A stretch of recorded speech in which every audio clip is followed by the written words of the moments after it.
Bismillahirrahmanirrahim. Assalamualaikum warahmatullahi wabarakatuh. Kembali lagi bersama saya Nurul Hardianti Dewi. Nah, pada kali ini kita akan membahas psikologi pendidikan pada teori pembelajaran. Nah, pada kali ini kita akan belajar apa saja yang termasuk dalam teori-teori dalam pembelajaran. Kita akan bahas satu persatu ya. Nah, dalam dunia psikologi pendidikan, kita akan berkenalan dengan teori belajar yang selalu jadi topik menarik untuk diperbincangkan. Nah, teori belajar sendiri didefinisikan sebagai metode yang menggambarkan bagaimana seseorang melakukan proses belajar. Nah, di sini pengertian dari belajar menurut Ernest merupakan kegiatan atau proses yang dilakukan secara sengaja dan menimbulkan perubahan atas keadaan sebelumnya. Nah, bisa teman-teman lihat pada gambar berikut. Nah, pada umumnya setelah belajar, seseorang cenderung melakukan perubahan dari ke arah yang lebih baik. Nah, bicara mengenai teori pembelajaran, sebenarnya jenisnya cukup beragam. Di antaranya terdapat 5 jenis teori belajar menurut para ahli yang paling terkenal. Berikut ya, disimak poin-poinnya.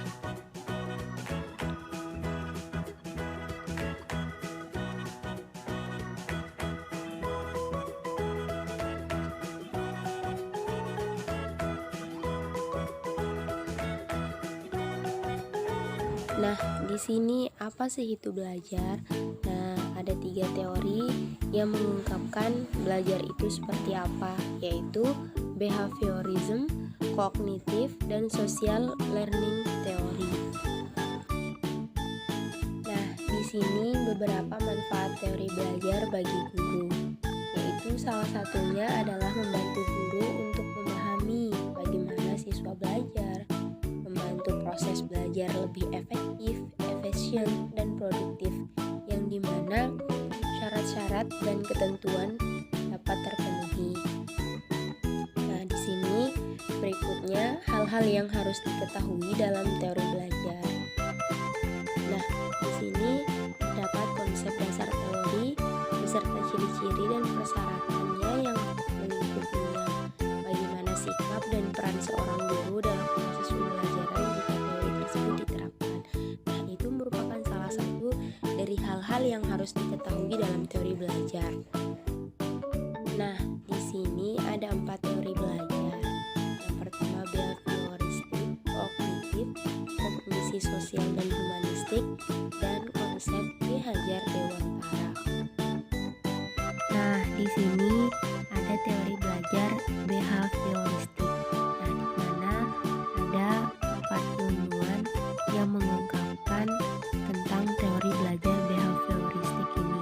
Yang pertama ada Edward Lee Thorndike, ada Ivan, ada Burgos, ada Robert G.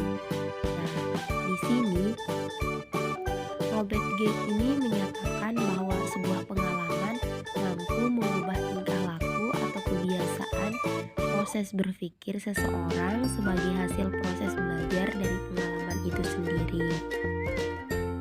Nah, untuk pengaplikasian teori ini, seorang guru perlu melakukan proses seperti memberikan dorongan supaya muridnya dapat merasakan rasa ingin tahu, melakukan stimulus guna memperoleh respon siswa, dan melakukan penguatan, pengulangan stimulus dalam bentuk berbeda. Nah, teori behavioristik dinilai terlalu fokus pada pendidik. Jadi, tantangannya adalah guru harus lebih kreatif dalam menyampaikan suatu materi agar siswa tidak bosan.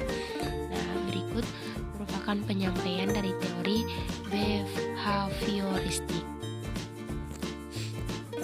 Adapun di sini aplikasi teori behavioristik adalah sebagai berikut.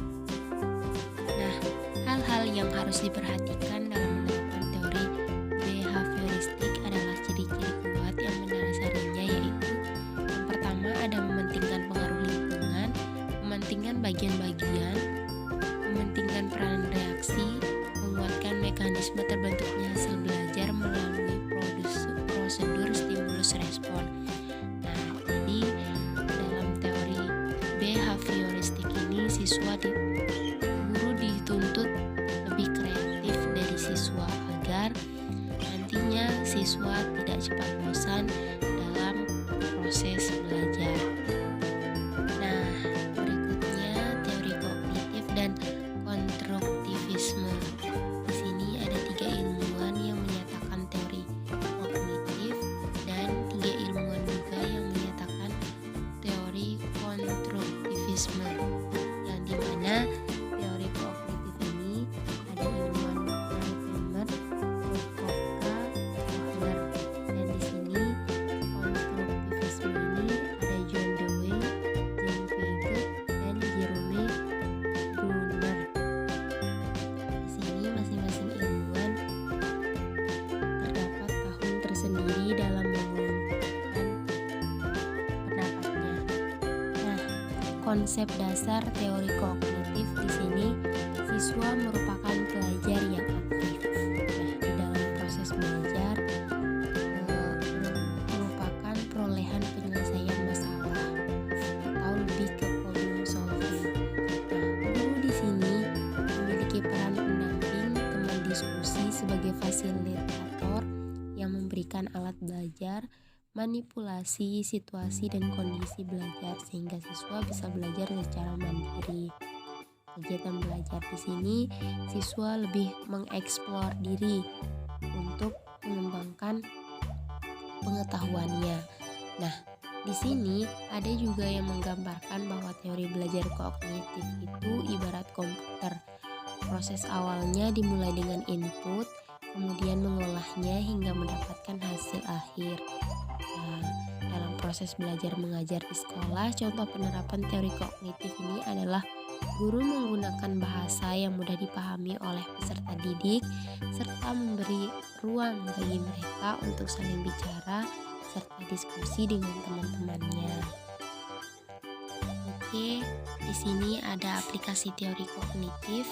Nah, tujuan pendidikan menurut teori belajar kognitif menghasilkan individu atau anak yang memiliki kemampuan berpikir untuk menyelesaikan setiap persoalan yang dihadapi.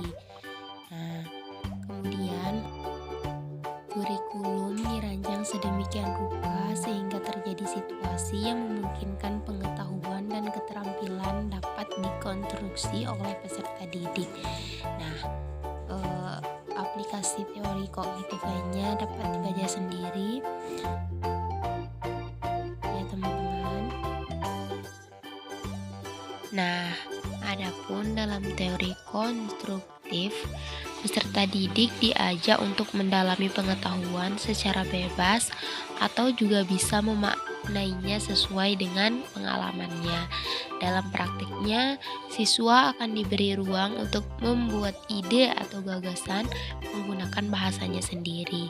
Dampaknya di sini, lewat penjelasan yang familiar, orang lain dihadapkan mampu menerima ide yang disampaikan dan merangsang imajinasi.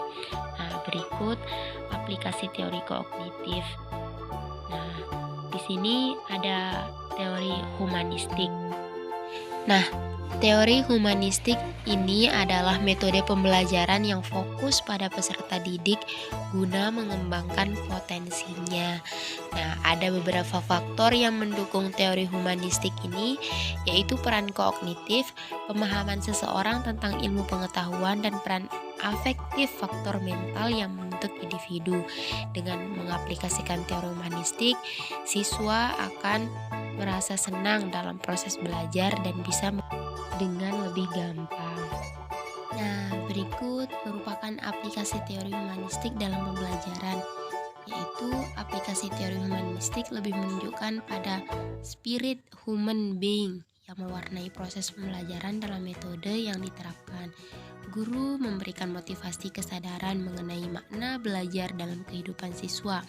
Sedangkan di sini siswa berperan sebagai pelaku utama yang memanai proses pengalaman belajarnya sendiri. Nah, dalam proses belajar menyenangkan dan bermakna bagi siswa karena siswa dapat mengeksplor dirinya sendiri atau berimajinasi dengan akalnya sendiri. Nah, berikutnya di sini yang terakhir ada Ki Hajar Dewantara yang dimana yang kita kenal dengan Ing Ngarsa Sung Tulada, yaitu di depan memberi teladan, Ing Madya Mangun Karsa di tengah menciptakan peluang untuk prakarsa, dan Tutwuri Handayani dari belakang memberikan dorongan dan arahan.